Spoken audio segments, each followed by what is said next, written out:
Windy City Wire has implemented a convenient quick quote feature to easily submit quote requests to our sales team. Start by clicking on Quick Quote in the navigation bar, opening the Quick Quote submission page. From here, if you are not already signed in and you have a Windy City Wire account, click on Login for faster results. If not, fill out the required fields marked with a red asterisk. And make sure to check the Register Me to create an account box. Now fill out the text boxes providing the quantity needed, a short description, and optionally enter the WCW part number. If you know the manufacturer's name and/or their part numbers, you can also provide those. To add more parts, click on Add Another Item to list several parts you require.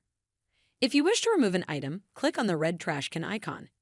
When done, click on Submit Quote at the bottom of the page, and an email will be sent to a Windy City Wire sales rep with your requested quote details. For any further questions, please reach out to our knowledgeable sales team today.